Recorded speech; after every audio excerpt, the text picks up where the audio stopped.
The Antikythera mechanism is an ancient Greek mechanical model of the solar system and has been described as the oldest example of an analog computer. As it's the only one of its kind, its origins are a complete mystery. However, recent research has indicated that the Antikythera mechanism might in fact be the famous planetarium made by the Sicilian astronomer, engineer and mathematician Archimedes. However, ancient sources mention that Archimedes made two of these machines, which means that the other one is out there somewhere, waiting to be discovered. At Easter 1900, Elias Stadiatos and his party of Greek sponge fishermen were fishing off the coast of the tiny rocky island of Antikythera between the southern Greek mainland and Crete. Surfacing after one of his descents, Stadiatos began babbling about a heap of dead naked women on the seabed. Further investigation by the fishermen revealed the 164-foot-long wreck of a sunken Roman cargo ship over 140 feet down. The buried objects from the ship included 1st century BC marble and bronze statues, the dead naked women, coins, gold jewellery, pottery, and what looked like lumps of corroded bronze which broke into several pieces shortly after being brought to the surface. The shipwreck has subsequently been dated to 70 to 60 BC. The finds from the wreck were later examined, recorded and sent to the National Museum in Athens. On the 17th of May 1902, Greek archaeologist Spiridon Stais was looking through the odd lumps from the shipwreck, covered in marine growth from 2,000 years beneath the sea, when he noticed that one piece had a gear wheel embedded in it, and what looked like an inscription in Greek. There had been a wooden case associated with the object, but this, as well as the wooden planks from the ship itself, had subsequently dried out and shriveled up. Further examination and meticulous cleaning revealed additional pieces of the mysterious object, and soon an elaborate geared mechanism made of bronze and measuring about 33 by 17 by 9 centimeters was revealed. Stais believed the strange mechanism to be an ancient astronomical clock, but the prevailing opinion at the time was that it was too intricate a device to belong to a wreck dated by the pottery on board to the early 1st century BC. Many researchers thought that the mechanism was the remains of an astrolabe, an astronomical device for observing planetary movements used for navigation, the earliest known example of which is from 9th century AD Iraq, but no general agreement on the date or purpose of the artifact was reached, and the enigma was soon forgotten. In 1951, English physicist Derek de Solla Price became fascinated by the complexity of the shipwreck mechanism and began what was to be 8 years of detailed study using X-ray photography. In June 1959, the conclusions of his analyses were published as an article in Scientific American, entitled An Ancient Greek Computer. X-rays of the mechanism had revealed at least 20 separate gears, including a differential gear previously thought to have been invented in the 16th century. The differential gear allowed for the rotation of two shafts at different speeds, as used on the rear axle of automobiles. Price deduced from his research that the Antikythera find represented the remains of a great astronomical clock, which had close ties to a modern analog computer. These conclusions met with some unfavourable reactions from scholars at the time. A certain professor refused to believe in the possibility of such a device and hypothesized that the object must have been dropped into the sea in medieval times and somehow made its way into the wreck. The discovery and reconstruction of the Antikythera mechanism has also persuaded scholars to look at descriptions in ancient texts of such devices in a different light. Roman orator and writer Cicero, writing in the 1st century BC and living at the time of the Antikythera shipwreck, mentions an invention of his friend and teacher Posidonius. Cicero notes that Posidonius had recently constructed a device which at each revolution reproduces the same motions of the sun, the moon and the 5 planets that take place in the heavens every day and night. Cicero also mentions that the Sicilian astronomer, engineer and mathematician Archimedes, about 287 BC to 212 BC, is said to have made a small planetarium. Apparently Cicero saw it in the 1st century BC and said, "The invention of Archimedes deserves special admiration because he'd thought out a way to represent accurately by a single device for turning the globe those various and divergent movements with their different rates of speed. The moon was always as many revolutions behind the sun on the bronze contrivance as would agree with the number of days it was behind it in the sky. Some researchers have even proposed that it was an astronomical device designed and built by Archimedes that was rescued from the Antikythera shipwreck. Credited with the first calculation of pi, the volumes of spheres and the distance from the Earth to the Moon, Archimedes may well have had the skill and knowledge to craft something like the Antikythera mechanism. But could the Antikythera mechanism have been designed, built, or even owned by Archimedes?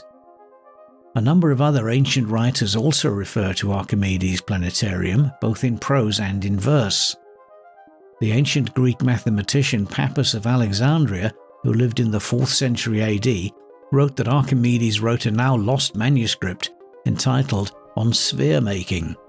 Pappus also states that it was the only manuscript written by Archimedes on practical matters.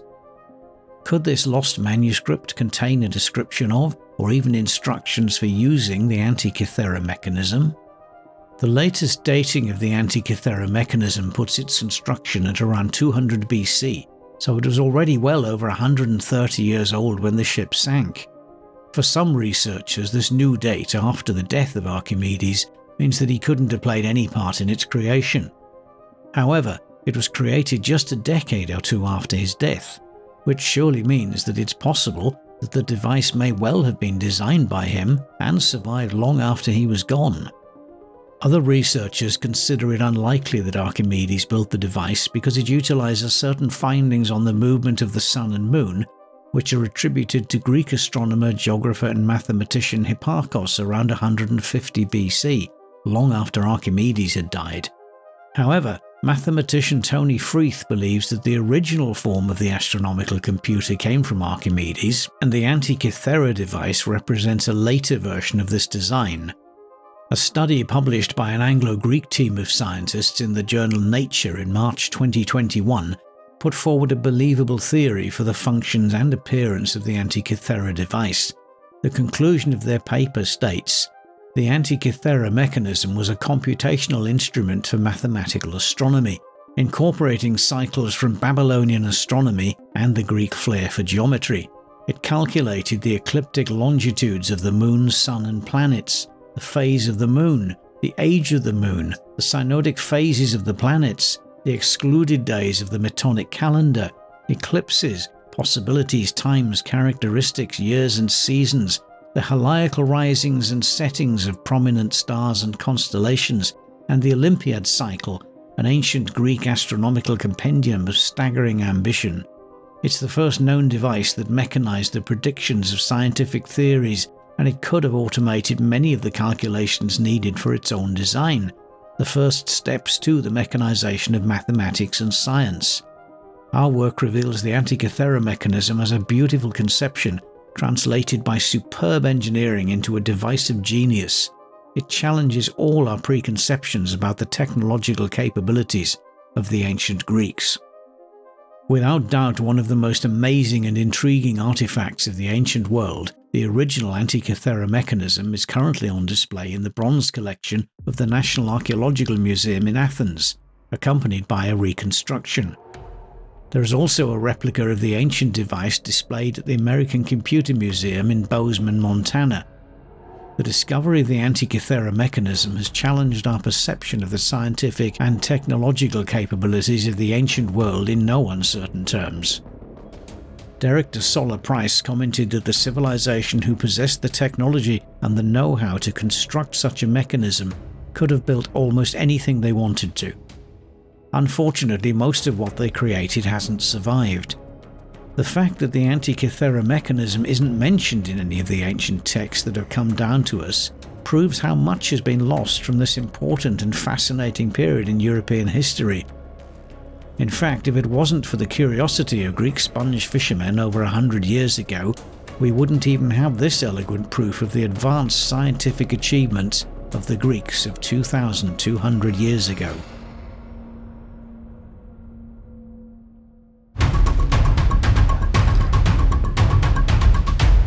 The Salzburg Cube is a small block of iron that was found buried in a coal seam in Wolfsegg, Austria, in 1865. The cube became famous when some researchers recently claimed it to be an out-of-place artifact, a piece of worked iron manufactured from an unknown source found buried in the 20-million-year-old coal seam. Some scientists originally identified the cube as being of meteoric origin, but there is no unanimous opinion on what exactly the Salzburg Cube is. For some, it is one of the so-called many out-of-place artifacts, controversial objects that science cannot explain.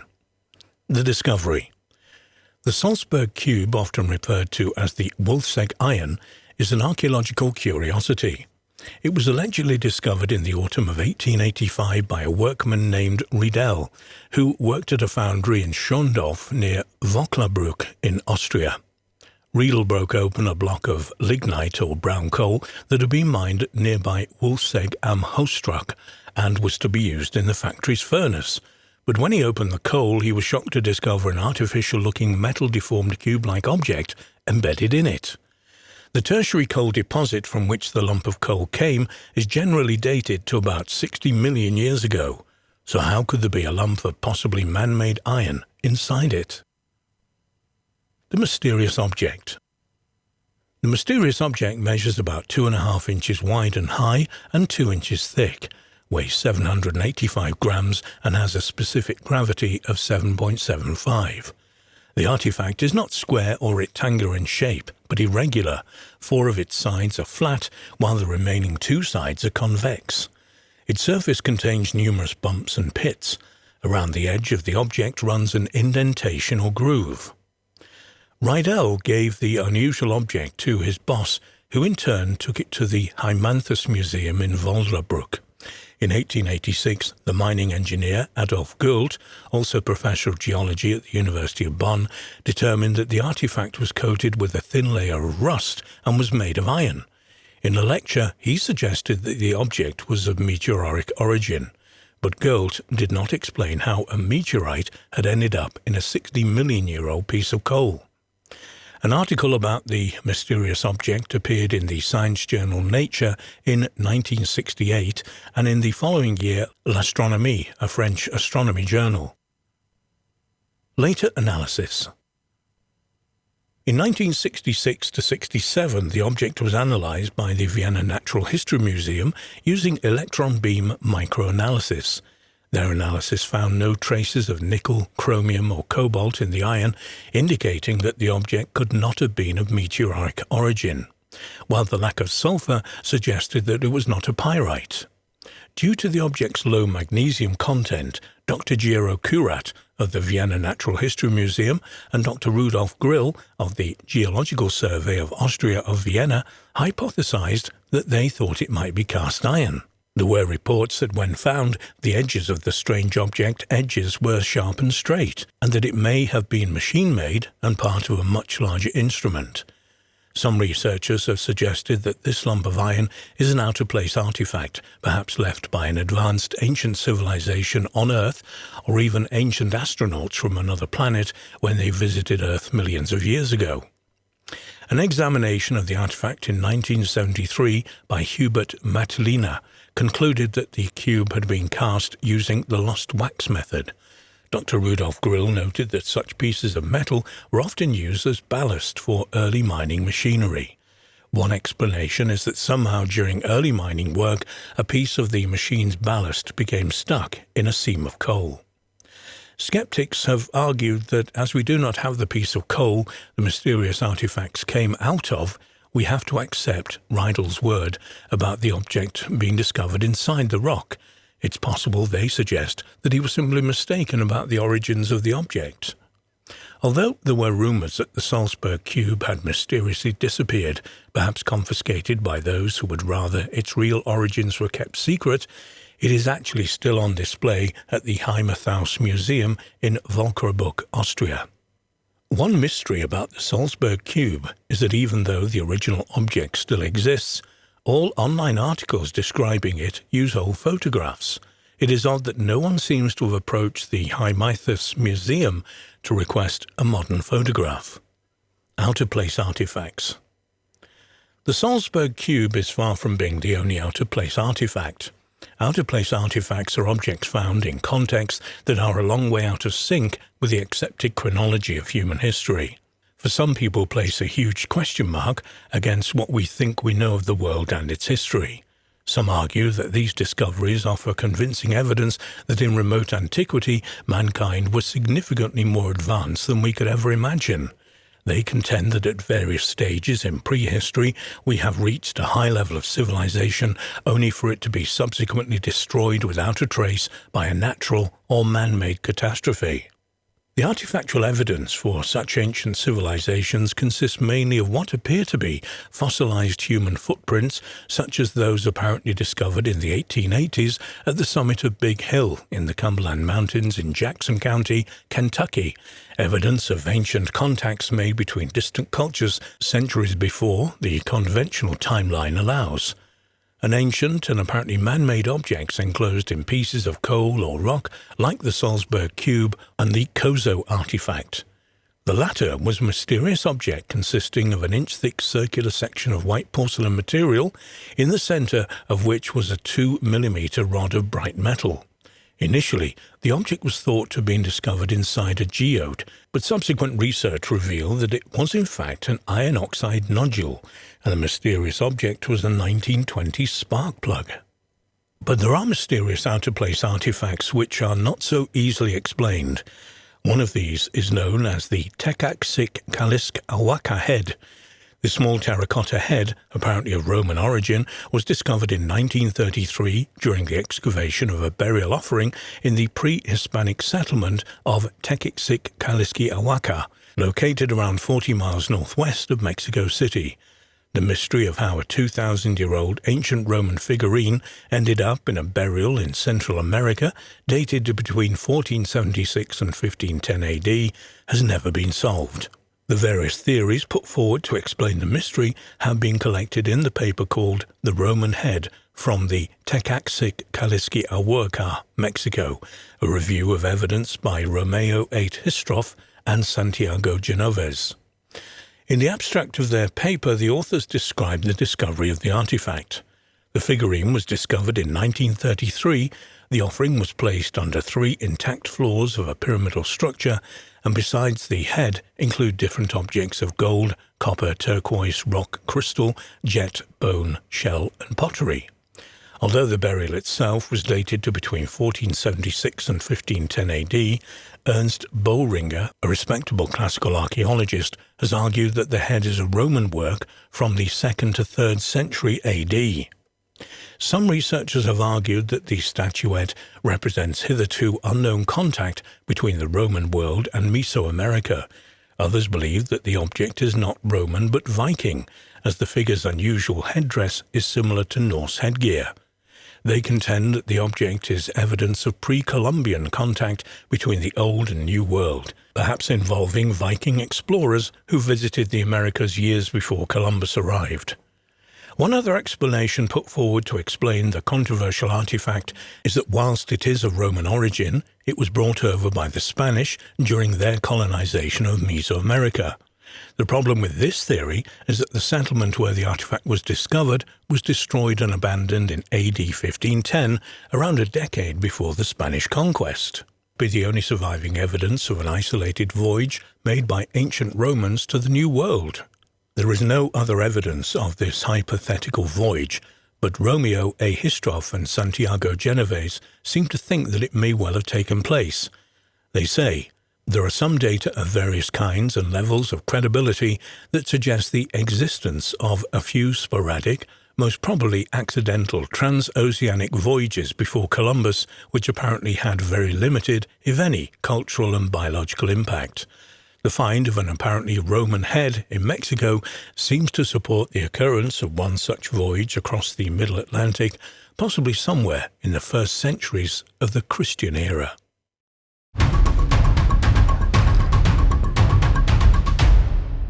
The Vikings were one of the most mysterious and brutal groups known in history.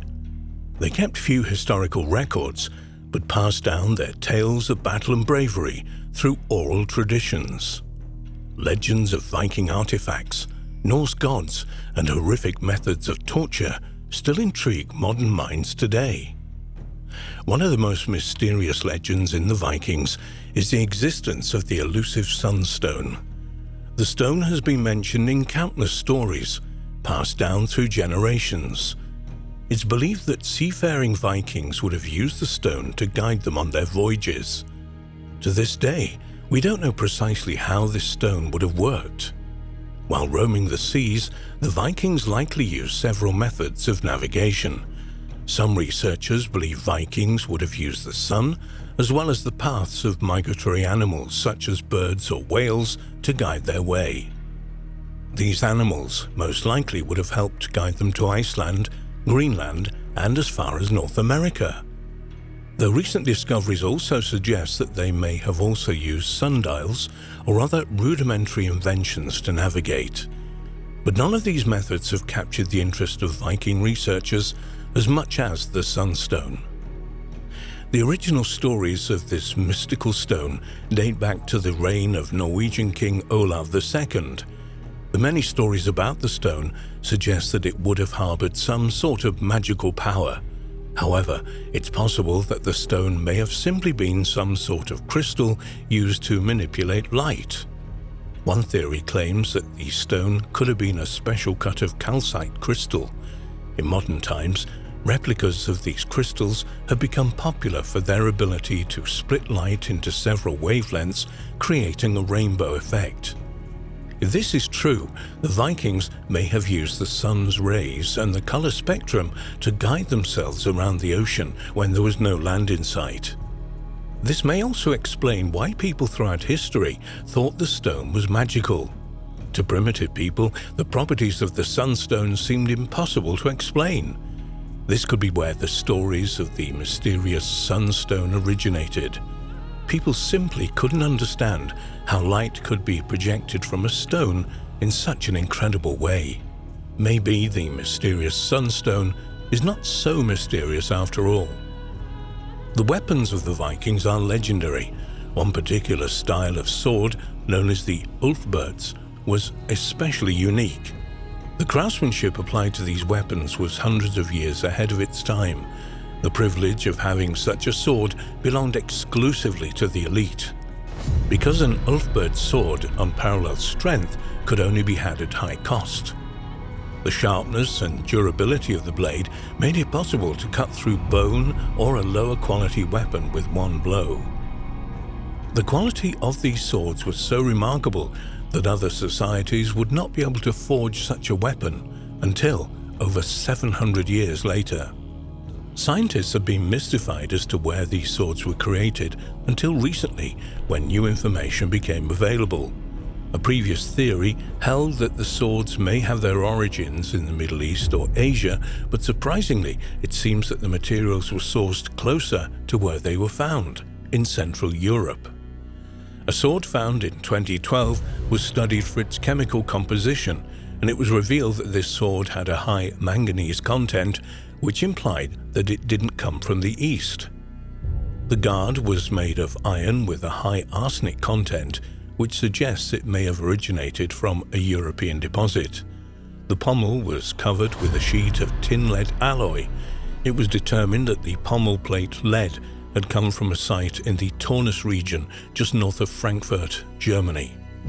The lead would not have likely been mined and transported elsewhere for processing, since the deposit was already largely depleted in Roman times. This suggests that the sword was forged close to the source, bringing researchers one step closer to the elusive Ulfbert sword. In addition to being known for their sea voyaging and advanced weaponry, the Vikings were infamous for their brutality.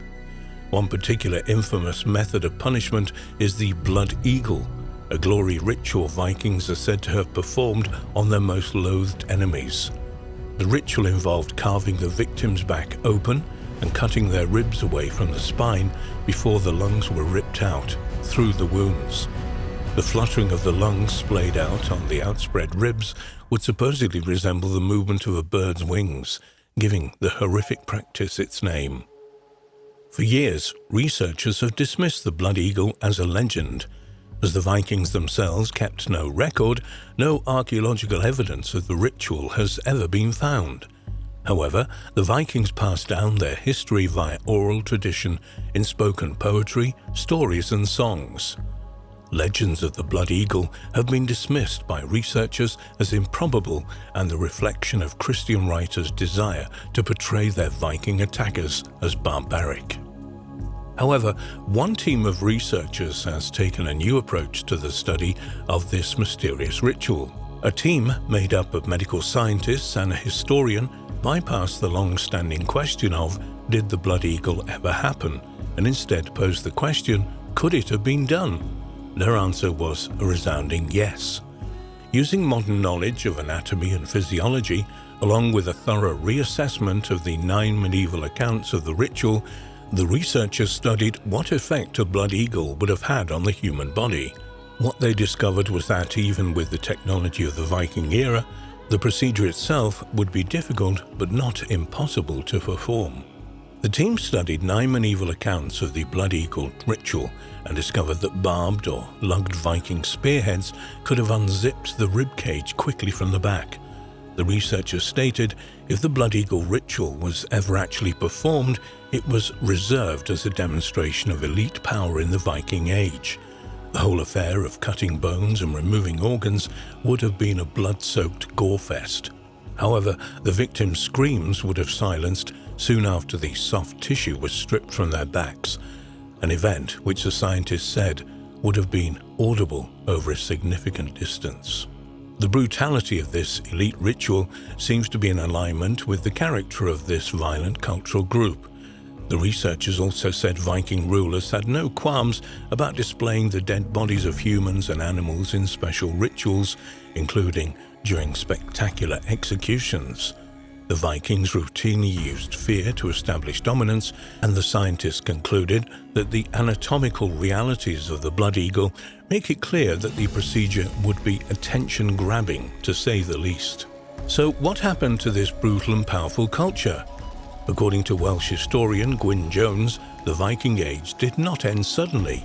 Their downfall was the result of a combination of factors, principally a string of debilitating defeats in battle and the rise of Christianity. Between 950 to 1050 AD, Christianity experienced rapid growth in Europe. Christians went from being targeted by Scandinavian Vikings to successfully converting the villagers from the religion of Norse paganism to the faith of Jesus Christ.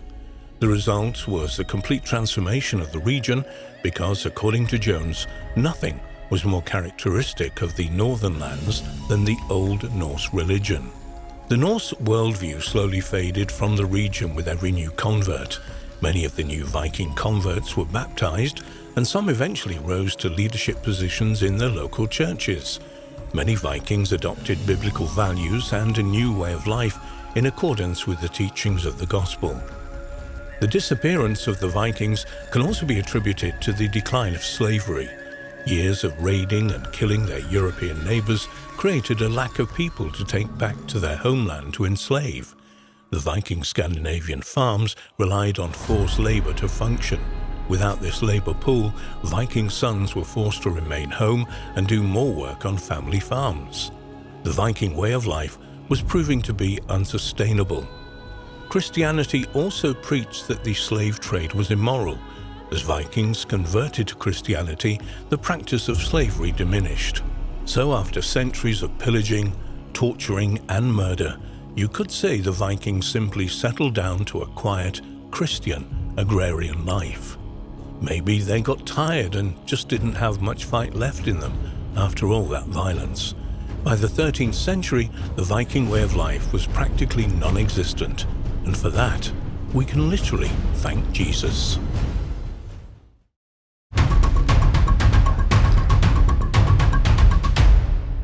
The Dashka stone is a controversial artifact that is believed by some to be the guidelines used by the architect of the world.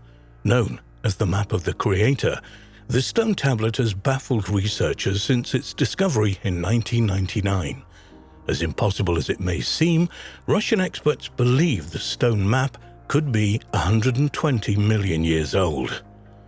The Dashka slab depicts not only the environs of the Ural Mountains, but also a series of civil engineering projects, including 7,457 miles of channels, several dams, and hieroglyphic notations of unknown origin. The accuracy and perspective of the map suggests that it was created from an aerial point of observation. The hieroglyphs have not, as of this time of writing, been deciphered, but are thought to be related to an ancient form of Chinese. Archaeologists from the Bashkir State University discovered the Dashka stone in the Ural Mountains of eastern Russia on July 21, 1999. The discoverers were immediately struck by the size of the tablet. It measures 58 inches high, 42 inches wide and 6 inches thick, and weighs 1 ton. Upon further examination, the researchers were even more stunned. The tablet appears to show a highly accurate topographical map of Bashkiria, a specific area of the Ural Mountains at a scale of approximately 1 to 1.1 kilometers. Alexander Churov, a professor at Bashkir State University who led the team, named the stone Dashka in honor of his grandfather, who was born on that day. He said, at first sight, understood that this was not a simple stone piece, but a real map, and not a single map, but a 3-dimensional. You can see it yourself. The map of the creator is comprised of 3 levels, strongly suggesting that it didn't originate in nature but was artificially made. The first layer is roughly 7 inches of a cement or ceramic compound based on dolomite.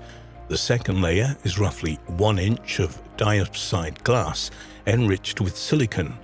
The third layer is only a few millimeters thick and is made of calcium porcelain mixture, perhaps to give the tablet added protection or perhaps to create a diffused light to better illuminate the stone. How did we manage to identify the place, said Churyov. At first, we couldn't imagine the map was so ancient. Happily, relief of today's Bashkiria has not changed so much within millions of years. We could identify Ufa Height, while Ufa Canyon is the main point of our proofs, because we carried out geological studies and found its track where it must be according to the ancient map. Displacement of the canyon happened because of tectonic slabs which moved from east. The group of Russian and Chinese specialists in the field of cartography, physics, mathematics, geology, chemistry, and Old Chinese language managed to precisely find out that the slab contains the map of the Ural region, with the rivers Belya, Ufimka, Sotolka. You can also see Ufa Canyon, the break of the Earth's crust stretched out from the city of Ufa to the city of Sterlitimak. At the moment, Urshak River runs over the former canyon. The Dashka stone undoubtedly points to a Ural civilization more advanced than previously suspected. However, the claims that it was made 120 million years ago by a geographic creator are most likely false. The Bashkir researchers derived this date from a pair of ancient seashells found locked in the stone slab. The first shell could be as old as 500 million years old. The second shell could be as old as 120 million years. Why these shells, still intact, were incorporated into the tablet, or if they were purposely included at all, they cannot be known for certain. Scientists suspect that, aside from the ancient shells, the tablet was made approximately 3,000 years ago. However, it's exceedingly difficult to radiocarbon date the engravings themselves. Great attention has been paid to the variety of magnificent megalithic structures around the world. Yet very little is reported on the mysterious and impressive set of stone structures that can be found in the Ural Mountains of Russia. In the Sverdlovsk Oblast region in the Middle Urals, there can be found numerous dolmens. According to controversial descriptions, a dolmen is a type of single-chambered megalithic tomb. However, there is really no evidence to suggest that they were initially constructed as tombs. Rather, it seemed that subsequent civilizations chose to use them for this purpose. Dolmens are usually comprised of 2 or more vertical stones supporting a flat horizontal stone on top. There can be variations ranging from relatively simple to very complex. The dolmens in the Urals are considered to be small compared to other dolmens, ranging from approximately 1.5 to 2.5 meters in width and length. There is some variance in the dolmens of the Urals with two distinct styles. The stone plate dolmens are created with a mound of stones that have an attached chamber. These usually have a square court in front and are sometimes surrounded by smaller stones. The boulder dolmens are constructed from large boulders that form a chamber. The chamber is covered by one or more flat stones. There is some variation in structure of the boulder dolmens, but they all have two entrance points, a main entrance to the side and a smaller entrance between boulders. The menhirs are the most typical type of megalith found in the Urals. A menhir is a single vertical stone. They can be found singularly as a monolith or in groups. The menhirs found in the Urals include monoliths in groupings and tend to be roughly finished. All of the monoliths discovered to this point are located near either a settlement or a cemetery from the Bronze Age, 3300 to 600 BC. Some of the menhir groups are in rows, 13 to 18 meters long. A circular-shaped structure was discovered at the village of Akhunovo in Bashkiria. 8 menhirs are formed into a circular shape that is approximately 25 meters in diameter. While the dolmens and menhirs are amazing and mysterious structures themselves, the most amazing find in the Urals are the megaliths of Vera Island in Lake Turguyak. Dating to the Eneolithic period, these megaliths are referred to as Megalith number 1, Megalith number 2, Megalith number 3, Vera Island 9, and Vera Island 4. Megalith number 1 is the largest megalith structure on the island, standing at 16 by 9 meters. It's cut into the bedrock and covered with capstones. It's orientated towards the west and includes a long entrance, a central hall, and 2 chambers with a connecting corridor. It includes windows and sculptures of bulls and wolves. It's speculated that megalith number 1 served as a temple at some point. Megalith number 2, pictured in the feature image, was found carved into a rocky slope with a mound structure covering it. It's orientated north and contained 2 chambers connected by a corridor. Megalith number 3 is created by large boulders with a square pit cut into the center rock. It's closed off by vertical stone slabs with massive boulders as capstones. Vera Island 9 is a cultic ritual place with 2 menhirs, while Vera Island 4 is a cultic place surrounded by vertical stones with a small menhir in the center. The megaliths of the Urals are undoubtedly an impressive sight, yet strangely, virtually nothing is known about who created them, how they were built, or what purpose they were intended to serve. The megaliths stretch across an immense area of land, suggesting that they were not all created by a single group. Megalith number 1 on Vera Island is believed to have been a temple at some point. However, other megaliths present no obvious signs that they were used for any religious purposes. Nevertheless, it's possible that the megaliths had a common use in spite of the variances in size and shape. It's hoped that further archaeological research may help to unravel the mysteries of these spectacular structures, as well as the civilization that created them many millennia ago.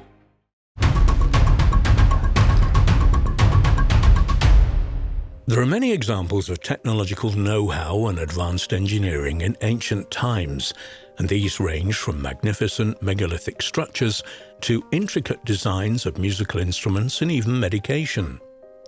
There is perhaps no better place to start when looking at technological achievements of the ancient world than the pyramids of Giza, not least as we still have no real idea just how these massive structures were built, or why.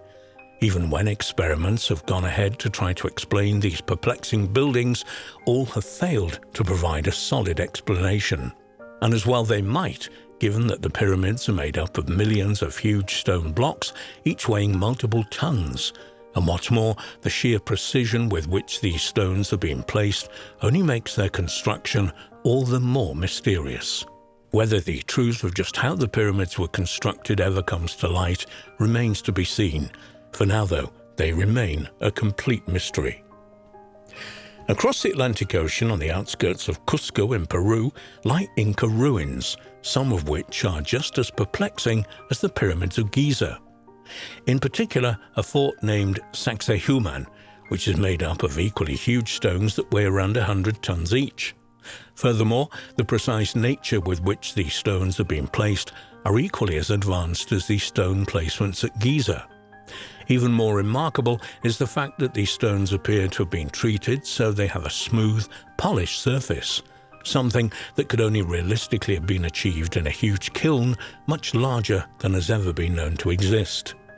Much like the pyramids of Giza, there have been many theories put forward to explain how the stones were positioned and treated. None have been able to show conclusively that they are correct, and the fort's construction remains unexplained. If we cross back over the ancient lands of Europe, there is the Antikythera mechanism, which was discovered off the coast of the Greek island of Antikythera in 1901. Upon examination, it appears clear that the device is some kind of advanced mechanical reproduction of the solar system. This device is said to date back to around 200 BC, leaving those who have investigated it completely at a loss as to how such a device was built almost 2,000 years previously. In total, almost 40 separate intermeshing gears are contained within the device, which is entirely accurate in its workings and is truly a peek into the past and the technological know-how that was clearly present in antiquity. Although it is something that has been well documented between the years of 600 and 1200, a weapon of the Byzantine Empire known as Greek fire still cannot be replicated today. According to the many reports of this deadly weapon, pipes were fitted to the masts of warships, which, when activated, fired a thick fire at enemy ships and soldiers. And what's more, this strange fiery substance was able to continue to burn for some time on the surface of the water. Suddenly, however, at some time around the 1300s, the deadly weapon simply disappears from history. It's not clear why this happened, with some suggestions being that the ingredients required to make this substance became suddenly unavailable, or that the knowledge of how to blend the required ingredients simply became lost as the empire itself weakened. What makes the Lycurgus cup is so intriguing, its remarkable decorations around its side, is that nobody is entirely certain as to what the cup is made from.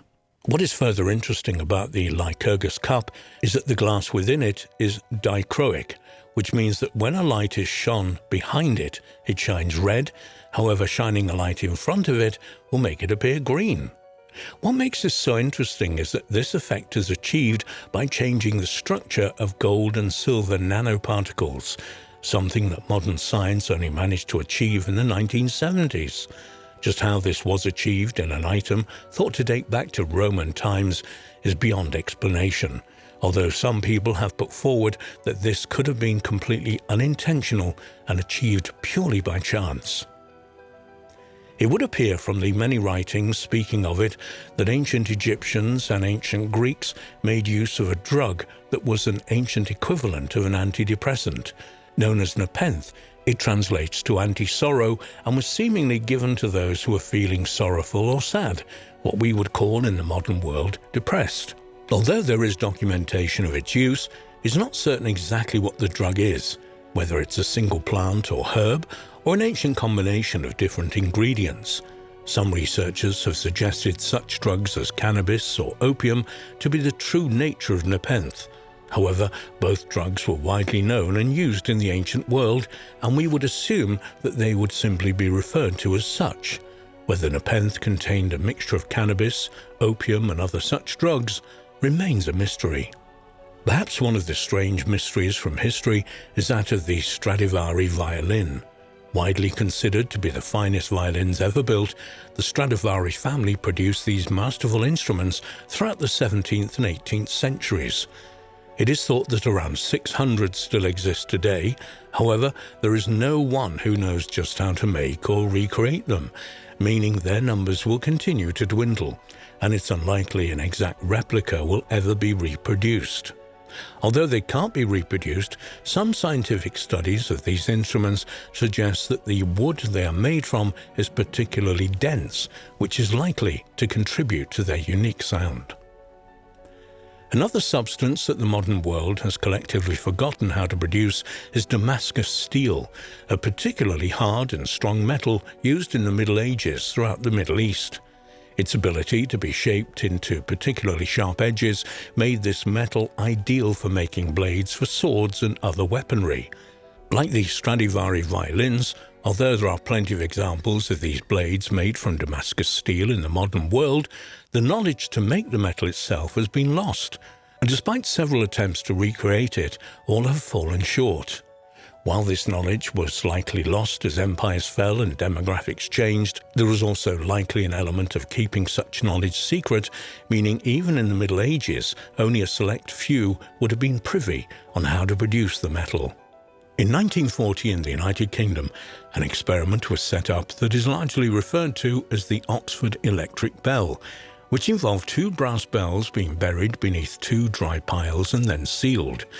This apparent makeshift battery then produces enough power to create an electrical charge that swings a hammer of sorts that chimes the bell. What is particularly amazing about this is that this battery has remained charged ever since and continues to chime the bell today. Scientists are not certain when the charge will run out, if indeed it will, as they don't wish to interrupt this generational experiment by delving beneath the dry pile. They will have to wait until the battery runs out before they can examine it further. Without a doubt, one of the most remarkable technological achievements of the ancient world is Da Vinci's tank, otherwise referred to as Leonardo's fighting vehicle. When we examine the designs and blueprints of this vehicle, it's clear that Da Vinci was light years ahead of his time, both in this design and in general. Perhaps what makes this vehicle even more intriguing is that the gear system appears to have been designed and placed in reverse order. This could be one of the quirks that truly makes Da Vinci a unique and one-off individual. It could, though, particularly if we subscribe to such notions as being able to look into the future or even time travel to explain this advanced know-how of some kind of reverse engineering. Indeed, the ancient world remains a mysterious place indeed.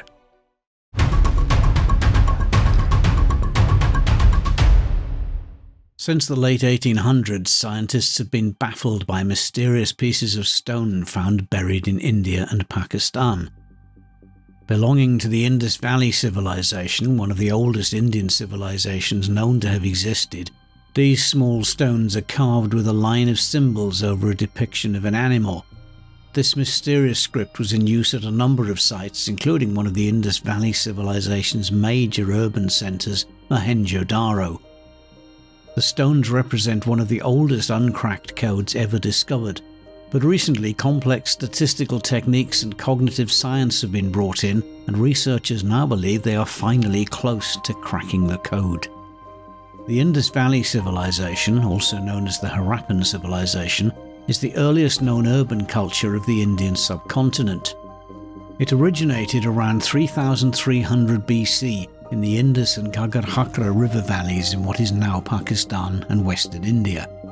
Around 1,000 towns and settlement sites of the Indus civilization have so far been discovered, with the main sites being the cities of Mohenjo-Daro and Harappa, located 400 miles north of Mohenjo-Daro, and the coastal site of Lothal.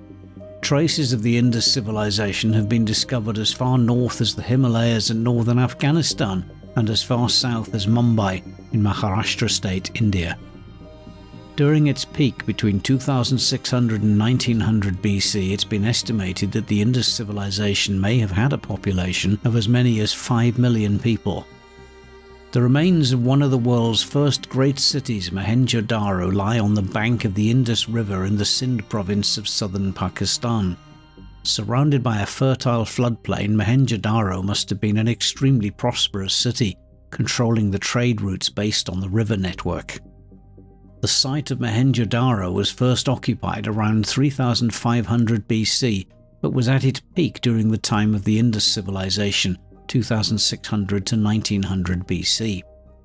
The city covers an area of over 250 hectares, and as with all the Indus Valley sites, was laid out on a grid pattern plan, with both wide and narrow parallel streets intersecting one another to divide the city into a grid filled with compact blocks of houses.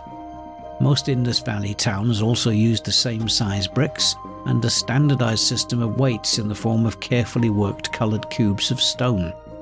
The majority of the buildings at Mohenjo-Daro and other Indus sites are made of baked bricks which give greater durability than mud brick construction, and is one of the reasons why so much survives at the sites today. Signs of change at Mohenjo-Daro began to appear after 1900 BC in the form of a new kind of pottery called chukar, and seals inscribed with geometric designs rather than Indus writing. It's been suggested that contorted skeletons found scattered in the streets of Mohenjo-Daro indicate that the city came to a violent end, perhaps at the hands of Aryan invaders from the north. For the excavator of the site, Sir Mortimer Wheeler, these remains brought to mind verses from the Rig Veda, an ancient Indian collection of Vedic Sanskrit hymns dedicated to the gods, some verses from which tell of the destruction of cities by the terrible warlike god Indra. Wheeler stated his opinion of the skeletons at Mohenjo-Daro in dramatic fashion. Men, women and children were massacred in the streets and houses, and were left lying there or at the best crudely covered without last rites. However, no weapons or signs of such an attack have ever been found at the site, and the 37 skeletons discovered were found in the lower town, the residential area of the settlement rather than the fortified citadel. Despite this evidence, some bizarre claims have been made surrounding the supposed destruction of Mohenjo-Daro. Without doubt, the most extreme theory is that Mohenjo-Daro and other cities of the Indus civilization were destroyed by ancient atomic warfare.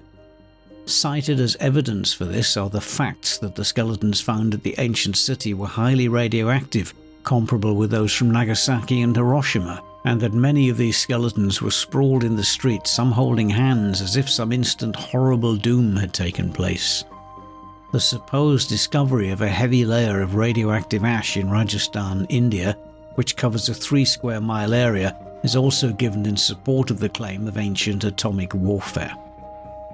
One unsolved mystery surrounding Mohenjo-Daro and the Indus civilization is its undeciphered language.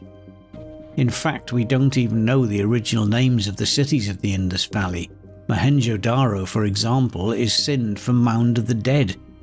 The Indus script, used between 2600 to 1900 BC, consists of short texts written from right to left on flat stone tablets known as seals, and on pottery, copper tablets, bronze implements, and ivory and bone rods. Although there are around 4,000 objects described with the Indus script, the texts are brief, the longest is only 26 characters, and there are numerous duplicate inscriptions. Indeed, with an average of just 4 or 5 signs, the shortness of most inscriptions makes decipherment all the more difficult. Sometimes the unidentified characters are accompanied by engravings of animals, elephants, tigers, rhinoceroses, and occasionally by anthropomorphic figures, which some scholars have identified with early versions of the Hindu deities first described 2,000 years later in Sanskrit texts.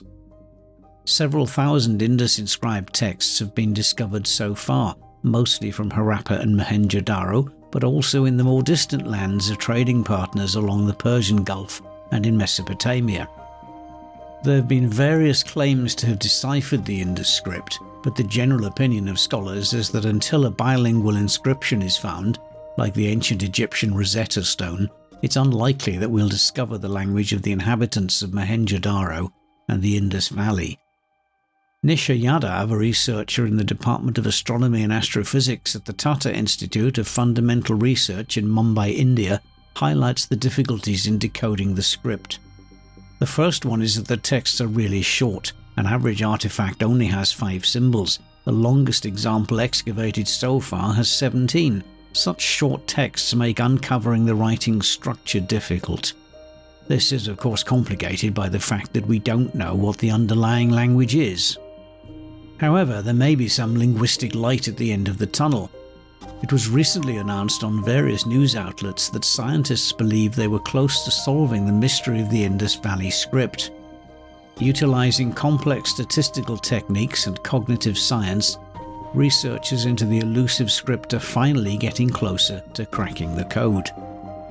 Rajesh Rao is director of the National Science Foundation's Center for Sensory Motor Neural Engineering and a professor in the Computer Science and Engineering Department at the University of Washington. A few years ago, Rao published a study that examined the sequential structure of the Indus script.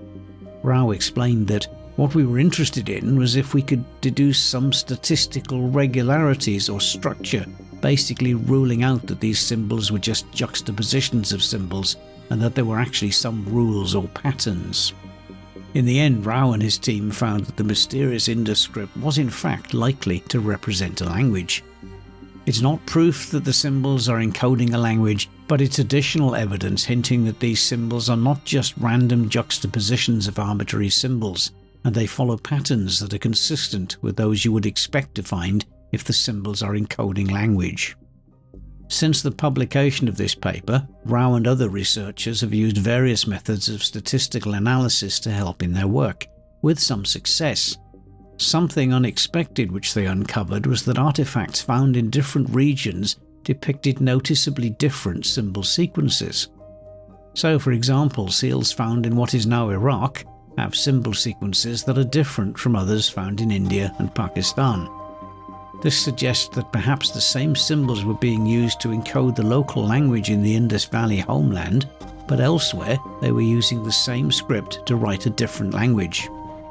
Although the Indus script has still not been decoded, Rao believes that until we find longer examples or a multilingual text, statistical methods are the best way to crack the code, even if it turns out not to be a language after all. In fact, if the mysterious Indus script does not encode a language, it may be even more interesting. According to computational theorist Richard Sprout, we know a lot about ancient civilizations that had writing, but we know a lot less about civilizations that lacked writing. And if this was some kind of general non-linguistic system, in a sense that would be much more interesting than if it was just some kind of script. Sprout made the news a few years ago when, along with comparative historian Steve Farmer and philologist Michael Witzel, he offered a $10,000 reward to anyone who finds a lengthy Indus inscription. So far, there have been no takers.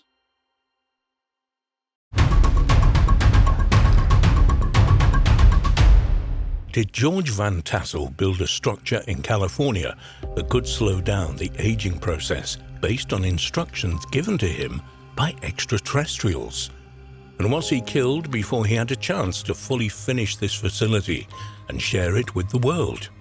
According to some researchers, that is a strong possibility. Although he spent the vast majority of his life in California, George Van Tassel was born in Jefferson, Ohio, where he spent the first 2 decades of his life. After dropping out of high school while only a young teacher, he obtained a private pilot's license.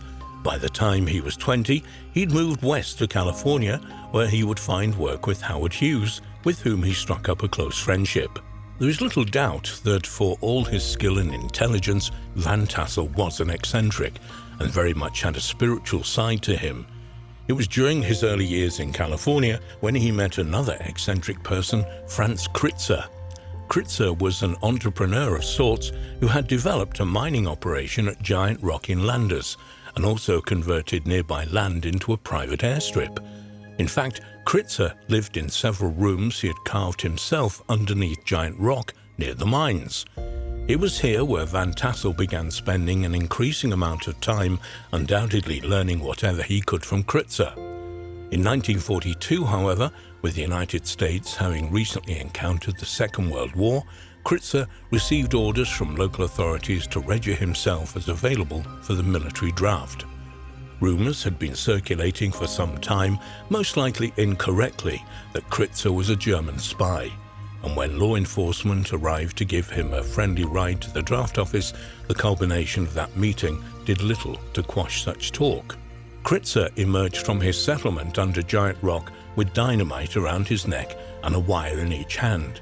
He stated that he wasn't going to the draft, and with that, he touched the wires together and blew himself up, killing himself instantly. At least that is the official version. Reports would circulate afterwards that the explosion was the result of an FBI raid that had not gone according to plan, and that a tear gas canister had ignited dynamite stored near the entrance where Kritzer was standing.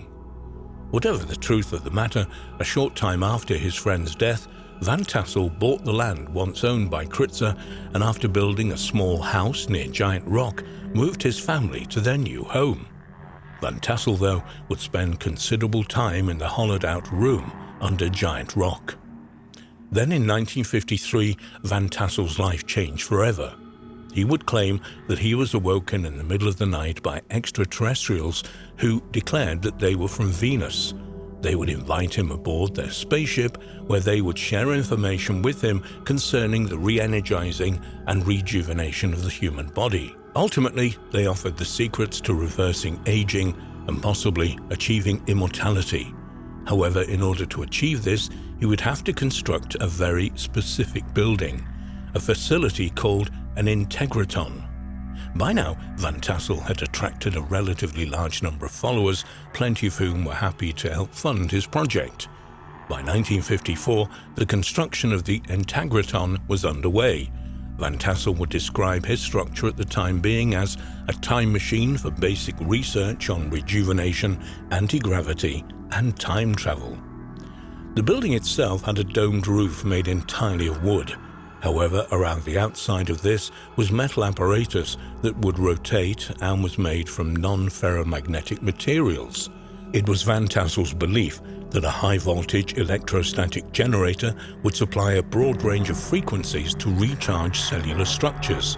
This would, he proposed, reverse the aging process. He would offer in one interview that the problem with human life on Earth was that when a person finally becomes smart enough to do something with the knowledge they have acquired, they are old and heading towards death. Ultimately, the human lifespan is just too short. He would also often quote the line from the Bible which stated that the last enemy to be destroyed is death.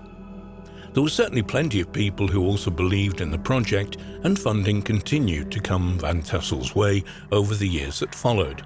And while Van Tassel was far from viewed as being a cult leader by the media, he was not without his critics, all of whom would offer well-thought-out responses, offering on one occasion that science itself continues to disprove its own theories.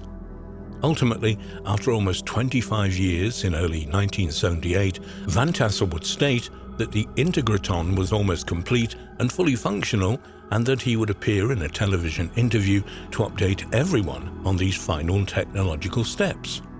It was while preparing for this interview on February the 9th that Van Tassel suffered a sudden and fatal heart attack in his hotel in Santa Ana, California. He'd only recently been given a clean bill of health and was only 67 years old. If there wasn't any reason to suspect foul play initially, the fact that Van Tassel's home was ransacked in the hours following his death, with several boxes of papers and notes removed, as well as the symptomatic stripping of the integratron itself of various tools and devices, there perhaps was in the days that followed. Incidentally, none of these papers or devices has ever been seen since. Even more suspicious, Van Tassel's body had been cremated before members of his family had even been told of his death. So, what should we make of this intriguingly but seemingly outrageous account? Perhaps one of the first things we should note about the account of George Van Tassel and the instructions he claimed to have received from extraterrestrials in order to build the integratron is how similar they are to many biblical accounts that some researchers claim show interaction between humanity and alien entities in the distant past. Such stories as Noah receiving instructions to build the ark, for example, or Moses receiving similar instructions to construct the Ark of the Covenant. We might also consider the notion that if alien beings did indeed manipulate our DNA thousands of years in the past, part of the reason for doing so was to shorten the human lifespan. There are, at least according to some researchers, many reasons to think that the human lifespan should be much greater than it is. If we look at the Bible once more, we can see many characters that have lifespans of 800 to 900 years. Or if we examine the Sumerian king list, we can see rulers who supposedly ruled for thousands of years. It has been put forward by some that following the flood, the human lifespan was drastically and intentionally shortened. If there is any truth to that, perhaps Van Tassel was correct in his belief that manipulating human DNA could lengthen this lifespan. We should note that, despite it being decisively stripped back of Van Tessel's original concept and design, those who have entered the facility in the years since his death claim that they have felt a definite positive change within their bodies. We can only guess how much more positive and noticeable this change might have been had the same people experienced the integration as Van Tassel had envisioned and intended. Did George Van Tassel construct a building that could slow down? Perhaps even reverse the aging process in human beings? And did he meet an untimely end because of this life-changing invention, one he claimed was given to him by intelligent extraterrestrials? If so, where is this technology and know-how today?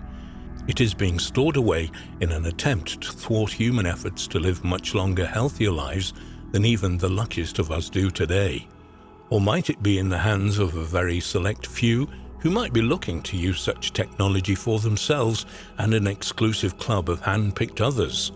As preposterous as it might sound, several individuals could come and go in positions of power over several hundred years, and with the technical ability to slow down and even reverse the aging process, they could be the same person undetected by multiple generations. Indeed, while it is easy to dismiss Van Tassel's claims as the ravings of an eccentric, if captivating individual, the fact that his work was seemingly stolen from under his family's nose only hours after his death, a death viewed by many as, at the very least, a little eyebrow-raising, suggests there could be a lot more to his work and more validity to his theories than many might think.